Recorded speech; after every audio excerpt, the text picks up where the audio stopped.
Hi hello வணக்கம் நண்பர்களே. இன்னைக்கு நம்ம ரொம்ப முக்கியமான ஒரு விஷயத்தை பத்தி பேச போறோம்.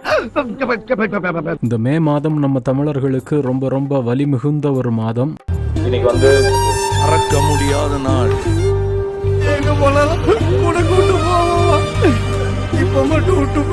தமிழர்கள் ஈழத்துல கொத்து கொத்தாக கொல்லப்பட்ட நாள். அந்த மேட்ரா வந்தீங்களா? சொல்லவே இல்ல. இந்த வலி நிறைந்த மாதத்துல ஒரு விஷயத்த உங்ககிட்ட சொல்லியே ஆகணும். திரள்நிதி புரொடக்ஷன் சார்பா உங்களோட வலிகளை மறக்கடிக்க ரண கொடூரத்திலையும் ஒரு கிளுகிழுப்ப தர எங்க நாம் தமிழர் கட்சி தலைவர் சீமான் முடிவெடுத்திருக்கிறாரு. அதனால இந்த வலி நிறைந்த மாதத்துல சீமானின் தர்ம யுத்தம் அப்படிங்கிற ஒரு திரைப்படத்தோட போஸ்டரை ரிலீஸ் பண்றோம். சினிமாவில் நடிக்கிறவன் நடிகன், அவன் தலைவன் இல்ல. நீ தலைவன் இல்ல. அம்மா குரங்கு யாராவது மேல அதிகாரி ஊமத்துல எங்க இருக்கா? ஒரு கலவரத்தை வித்தியாசமா அடக்க போயிருக்காரு சொல்லு. என்ன புது ட்ரிக்ஸா இருக்கு? அதுக்கு மேல உனக்கு மிஸ்டர் ஃப்ராட் பிரதர், ஒரு செகண்ட் இப்படி வா. அந்த ஆளு நான் என்ன சொன்னாலும் நம்ப மாட்டேங்கிறேன், நீ என்ன சொன்னாலும் நம்புறான். அது ஏன்? பொழுதுபோக்கு களத்தில் தலைவனை தேடும் பதர்கள் அல்ல நாங்கள், போராட்ட களத்தில் தலைவனை தேடும் நெல் மணிகள் நாங்கள். இது யாரோட ட்விட் தெரியுமா?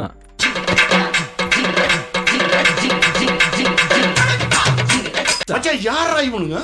எங்கிந்திரா வந்துக்கிறானுங்க? நம்பாதடா, ஏற்கனவே பல தடவை நம்ம கிட்ட இருந்து தப்பிச்சிருக்கா. இன்னைக்கு தான் கையும் களமா மாட்டிருக்கா. மக்களுக்கான போராட்டத்தில் தலைவனை தரையில் தேடி கண்டிடு.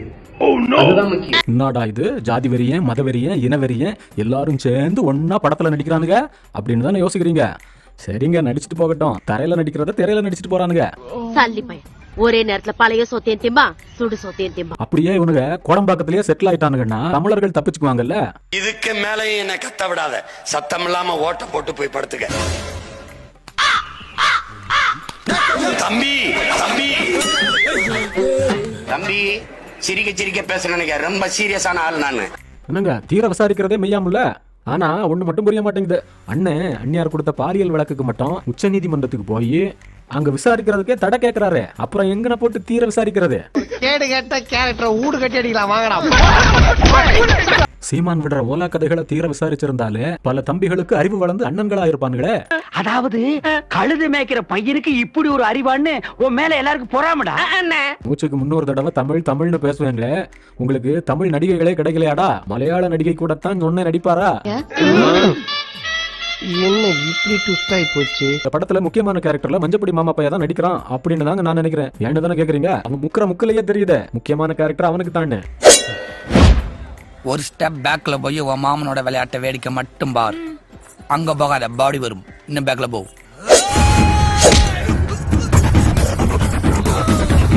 தம்பி, எனக்கு ஒரு உண்மை தெரிஞ்சாகணும் ஜாமி. தமிழ் மேல அவ்வளவு அக்கறை இருக்கிற நீங்க அறப்போற நல்ல பேர் வச்சிருக்கணும். அது ஏன்பா தர்ம யுத்தம்னு வச்சிருக்கீங்க? கேட்க கூடாதுன்னு இருந்தா இப்ப கேக்குறேன் சொல்றான்.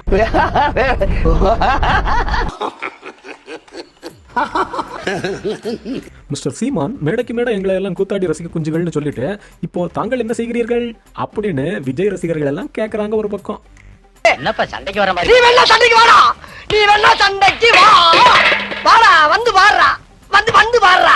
டிகே தம்பிகள், அண்ணன் கிட்ட ரொம்ப ஜாக்கிரதையா இருங்கப்பா.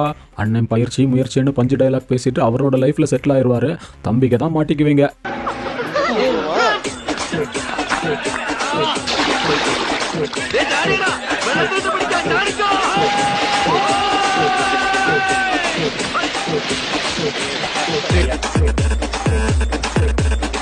இந்த போஸ்டர்ல எத்தனை சீக்ரெட் சங்கிகளும் அக்மார்க் சங்கிகளும் இருக்காங்க அப்படிங்கறத கண்டுபிடிச்சு கமெண்ட்ல சொல்லுங்க. நம்ம அடுத்த வீடியோவுக்கு போயிடலாம்.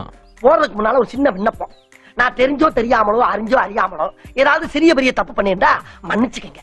மனசுல வச்சுக்கிட்டு வெளியே தடவை போறப்ப போட்டு தெளிவாதீங்க. அப்புறம் இவர் யாருன்னு தெரியுதா? இவர் தான் கணித மேதை, ஜோதிடர் சுவாமி யோகேஸ்வரானந்தா கிரி. இவர் முன்கூட்டியே கணித்து சொன்னாராம், மே 30ஆம் தேதியே இந்தியா பாகிஸ்தான் போர் கண்டிப்பா வரும்னு.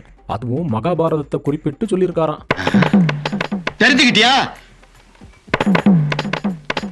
கூறுகட்ட வெங்காயங்களா, ஏப்ரல் 22ஆம் தேதி தாக்குதல் நடக்கும்னு கணித்து சொல்லி இருக்கலாம்ல. அப்படி சொல்லி இருந்தா 26 அப்பாவி உயிர்களை காப்பாத்தி இருக்கலாம்ல. இதெல்லாம் இவனுங்க ஏன் கணித்து சொல்ல மாட்டேங்கிறானுங்க? நீ எல்லாம் ஒரு ஜோசியன், உனக்கெல்லாம் ஒரு பட்டம். மெய்ய பணம்.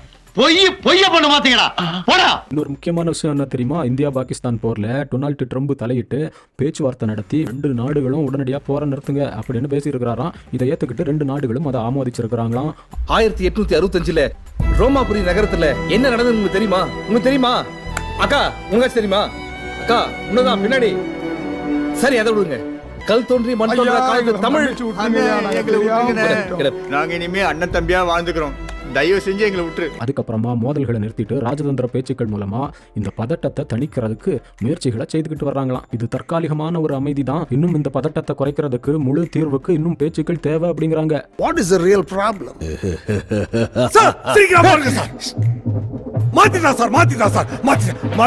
உண்மையாவே போர் உருவாகி போர்ல இந்திய ராணுவம் தோத்துருமுன்னு எல்லாம் நமக்கு பயம் இல்ல. இந்த போரை வச்சு பினான்ஸ் மினிஸ்டர் அம்மா போட போற வரியை நினைச்சுதாங்க டர் ஆகுது. அத வேற ஞாபகப்படுத்திட்டீங்க. நெஞ்சமெல்லாம் பொண்ணா இருக்கு தம்பி. இது வரைக்கும் நீங்க எப்படி வேணும்னாலும் இருந்திருக்கலாம், ஆனா இங்க ஒழுங்கா மரியாதையா நடந்துக்கணும். பல ஆண்டுகளாக நீடிக்கும் காஷ்மீர் பிரச்சனையில் தீர்வு காண உதவ தயார் என்று அமெரிக்க அதிபர் ட்ரம்ப் தெரிவித்திருக்கிறார். இவனே ஒரு ப்ராப்ளம், இவன் எந்த ப்ராப்ளத்தை சால்வ் பண்ண போறான்? அமெரிக்காவின் பேச்சுவார்த்தையை ஏற்று தாக்குதலை நிறுத்தியதற்கு நன்றி என்று அதிபர் ட்ரம்ப் தெரிவித்திருக்கிறார். 2 நாடுகளும் எடுத்த உறுதியான முடிவால் பல லட்சம் உயிர்கள் காப்பாற்றப்பட்டிருப்பதாகவும் அவர் தெரிவித்திருக்கிறார். எது எப்படி உங்க ட்ரம்ப் சேர்த்து வைக்கிறாரோ இல்லையோ, ஃபெவிக்விக் கம்பெனிக்காரன் கண்டிப்பா சேர்த்து வச்சிருவான். அந்த நம்பிக்கை எனக்கு இருக்குதுப்பா.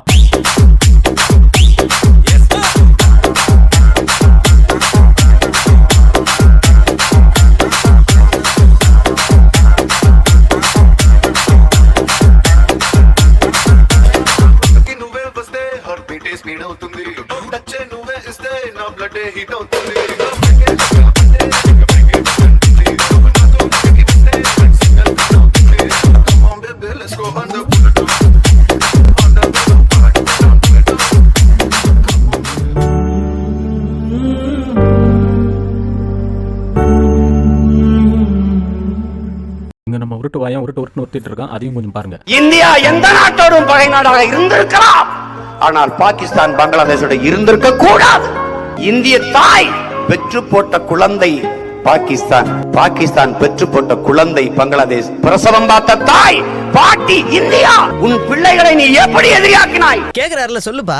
என்னைய கேக்குறதுக்கு அவன லூசு பயலா, உன்னைய தானே கேக்குறேன். இந்தியனா இருக்கணும்னு சொன்னா நான் முதல்ல எங்க அம்மாவுக்கு மகனா இருப்பேன், அப்புறம் தான் அத்தைக்கு மருமகனா இருப்பேன்னு சொன்னவர் தான் நம்ம தலைவர் சீமானு. இன்னைக்கு இந்தியா தாய் பாட்டின்னு கதை விடுறான். அதே தானே நம்ம ஆட்களும் சொல்றாங்க. தாய்மொழியில இருந்து பிரிஞ்சு போனது தானே தென்னிந்திய மொழிகள். வாய் இருக்குதுன்னு கண்டதையும் வளராத. தெலுங்கன், கன்னடன், மலையாளின்னு பேசும்போது இதெல்லாம் புரியலையாடா? மழை வரதுக்கு முன்னாடி மாடியில துணி எடுக்கிறது இல்லையா? அந்த மாதிரி தான் நாங்களும். எங்க வீட்டுக்குள்ள போறீங்க இன்ஸ்பெக்டர்? வெளியே போங்க. போய் திருமணில கேரம்போர்ட் விளையாடுற பசங்களுக்கு கதை சொல்லுங்க. ப்ளீஸ் யூ மே கோ. என்னப்பா மத்தவங்களை ட்ரோல் பண்றீங்க, மனசு நோக்கிற மாதிரி எல்லாம் பண்றீங்க அப்படின்னு எல்லாம் சொல்லுவாங்க சில பேர். ஆனா இந்த ட்ரோல், மீம்ஸ் இது மூலமா பல நல்ல விஷயங்கள் நடக்குது அப்படின்னு சொன்னா உங்களால ஏத்துக்க முடியுதா? அதுக்கு ஒரு உதாரணம் தான் இது. நீங்களே பாருங்க. எனக்கு என் ஜாதி பெருமையை பேசும்போது மீசை முறுக்கணும்னு தோணுங்களா? இப்போ உங்களுக்கு மீசை முறுக்கணும் ஆசை. மீசை பெரிய அளவுக்கு நான் வளரல. இல்ல மீசை எரும மாடு மாதிரி வளர்ந்திருக்க. இன்னும் பென்சில மீசை வரைஞ்சிட்டு இருக்கே. வெக்கமேல வளர மாட்டேங்குது இல்ல. வளர்ந்தா நாங்க வரையறோம். நெஞ்ச நிமித்தி நடக்கணும்னு தோணும். கண்ணுல ஒரு திமிரு, ஒரு ஆங்காரம் எல்லாமே தெரியும். ராஜ பரம்பரை எப்படி நடப்பாங்களோ அது மாதிரி தான் நாங்க நடப்போம். ராஜ பரம்பரை நடக்கிற மாதிரினா அது எப்படி? அது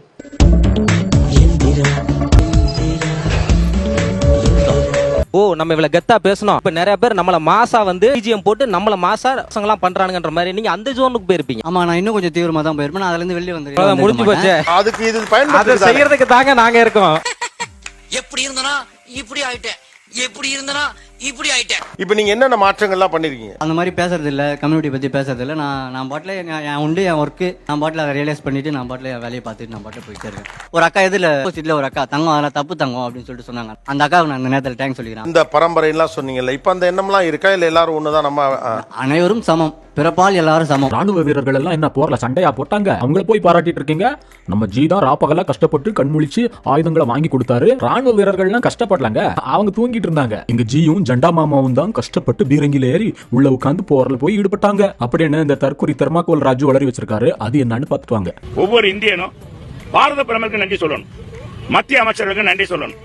இந்த அனுபவம் சொல்றாங்க இல்லையா, வயதானவங்க, அந்த வயதானவங்க அமைச்சர்கள், ராஜ்நாத் சிங்கா இருக்கட்டும், நம்ம உள்துறை அமைச்சர் அமித்ஷாவா இருக்கட்டும், இவங்களெல்லாம் வச்சு இது பண்ற நம்முடைய பாரத பிரதமர் மோடிஜி அற்புதமான பணி.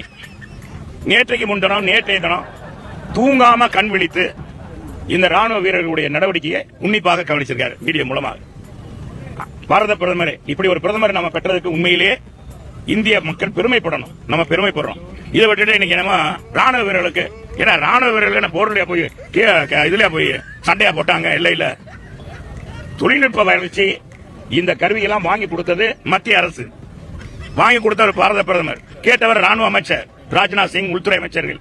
இவர்கள் தான் எந்தெந்த இது வாங்கணும், நம்ம ஆயுதங்கள் எப்படி தாக்கலாம், எதிரிகள் வந்தா எப்படி தாக்குவது என்பதை அவங்க தான் உன்னிப்பாக. முதல்ல நீ பாராட்ட வேண்டியது யார? பாராட்ட வேண்டியது பாரத பிரதமர். அதை விட்டு ராணுவ வீரர்களுக்கு பாராட்டு தெரிவிச்சு திமுக என்ன நாடகம் ஆடுறாங்க பாருங்க. இந்த செல்லூர் ராஜுவுக்கு அடிப்படை அறிவே கிடையாது அப்படிங்கிறது தெர்மாக்கோல் விஷயத்திலேயே நமக்கு தெரியும். இருந்தாலும் ராணுவ வீரர்களை பத்தி பேசும்போது கொஞ்சம் கவனமா பேச வேணாமா? என்னையா செல்லூர், செல்லரிச்சு போச்சா மூளை? நாட்டுக்காக அல்லும் பகலும் கஷ்டப்பட்டு உழைக்கிற ராணுவ வீரர்களோட சேவையை இப்படி கொச்சப்படுத்தலாமா? பாஜகவுக்கு நீ அடிமையா இருந்துட்டு போ, அதுக்கு உன் விசுவாசத்தை இப்படியா காட்டணும்? ஒவ்வொரு கட்சியிலையும் 1-2 மூலம் விழுங்கின பீசிகள் இருக்கும். ஆனா இந்த கட்சியில மொத்தமா அப்படிதான் இருக்கும் போலயே. ராணுவ வீரர்கள் எல்லாம் இல்லாமல ஆயுதங்கள் வேலை செய்யும். போர் நடக்கும்போது இவங்க முடிச்சிருக்க மாட்டாங்களா? இதே பேச்ச வேற கட்சிக்காரங்க, குறிப்பா திமுக காரங்க இந்த நேரம் பேசியிருந்தாங்கன்னா, ராணுவ வீரர்கள் குறித்து தவறாக பேசிவிட்டார்கள் அப்படின்னு குய்யோமியோன்னு குதிச்சிருப்பாங்க. இந்த சங்கிகளும் நாம் தமிழர் முட்டா பீசுகளும் கூட்டணியில் இருக்கிற ஒரே ஒரு காரணத்துக்காக இவரு ராணுவ வீரர்களை இப்படி பேசும்போது இந்த பாஜக சங்கிகள் கண்டிக்காம இருப்பதுதான் தேசபக்தியாடா? நண்பர்களே, இன்னைக்கு வீடியோ பிடிச்சிருந்தா லைக் பண்ணுங்க, மறக்காம சப்ஸ்கிரைப் பண்ணுங்க, உங்களோட நண்பர்களுக்கும் ஷேர் பண்ணுங்க. மீண்டும் இன்னொரு வீடியோவில் உங்களை சந்திக்கிறேன். நன்றி.